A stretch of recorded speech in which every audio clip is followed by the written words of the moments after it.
अस्सलाम वालेकुम दोस्तों, ड्रामा से मोहरा की आने वाली साहब बहुत दिलचस्प और धमाकेदार होती जा रही है। सिकंदर अब बहुत परेशान है। उसका सोचना है कि अगर अनुषा मर चुकी है तो मेरे कमरे में ब्रेसलेट किसने पहुंचाया। ऐसा हो ही नहीं सकता कि अनुषा मर चुकी हो।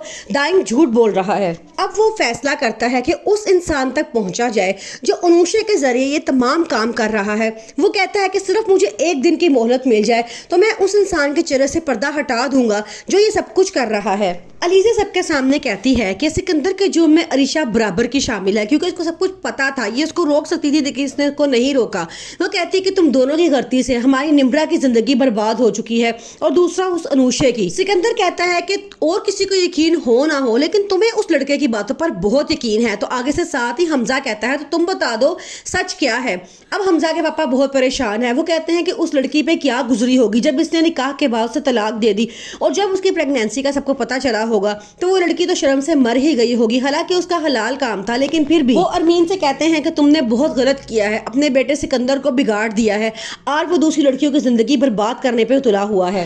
वो कहता है कि जिस तरह आज मुझे निम्रा की वजह से शर्मिंदगी का सामना करना पड़ रहा है, इसी तरह कल अनुषा के माँ बाप भी इसी तरह मर चुके होंगे। सिकंदर अब बहुत परेशान है। उसने फैसला किया है कि वो अब अलीज़ा की हरकतों पर नजर रखेगा, क्योंकि वो कहता है कि जहां तक मुझे याद है अनुषा की कोई बहन नहीं थी। सिकंदर अब अलीज़ा पे पूरी नजर रखे हुए है, क्योंकि उसका सोचना ये है कि अनुषा का कोई भाई नहीं था, उसकी सिर्फ एक ही बहन थी। वो कह रहा है कि वो बहन कहाँ है, मुझे उसका सुराग लगाना है। सिर्फ मुझे एक दिन की मोहलत मिल जाए तो मैं उसका सुराग भी लगा लूंगा। फिर वो अलीज़ा के पीछे जाता है तो अलीज़ा कब्रिस्तान में बैठी वहाँ रो रही होती है। सिकंदर वहाँ पहुँच जाता है और कहता है कि अच्छा तुम सब में शामिल हो। तो वो आगे से कहती है कि तुम किसको प्रूफ दोगी, क्योंकि इन कब्रों के ऊपर कोई नाम की तख्ती नहीं लगी हुई। तुम कैसे प्रूफ करोगे कि इस कब्र के अंदर अनुषा ही है। सिकंदर कहता है कि अब ये जानना बहुत ज़रूरी हो चुका है कि तुम कहाँ से आई हो और किसके लिए काम कर रही हो। अलीज़ा कहती है कि मैंने कहा था ना, जब तक तुम घर के एक एक बंदे को मैं अंजाम तक नहीं पहुंचा दूंगी मैं आराम से नहीं बैठूंगी।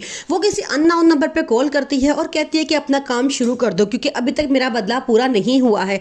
अब देखना यह है कि अलीज़ा का अगला बदला क्या होगा या अगला शिकार कौन होगा। आफरीन उस वक्त सख्त मुसीबत में फंस जाती है जब निम्रा साफ सबको ये बात बताती है कि मेरे निकाह का मामा कोई पड़ा था। मैंने रो रो के उनको बताया था कि मेरा निकाह हो चुका है, अब आप मेरी शादी करने की कोशिश ना करना। हकीकत खुल गई तो आपकी बड़ी बेइज्जती होगी। लेकिन उसकी मामा ने उसकी एक बात नहीं सुनी। तो वो आगे से कहती है कि सब कुछ मैंने इसकी बेहतरी और भलाई के लिए ही किया था, लेकिन मुझे क्या पता था कि मैं इतना बुरा फंस जाऊंगी। फिर वो हमजा से कहती हैं कि अलीज़ा भी सारी हकीकत जानती थी, क्या उसने तुम्हें नहीं बताया। अब हमजा को बड़ा गुस्सा आता है। वो कहता है कि मैं अलीज़ा से अभी पूछ कर आता हूँ कि उसने मुझे सारी हकीकत का क्यों नहीं बताया।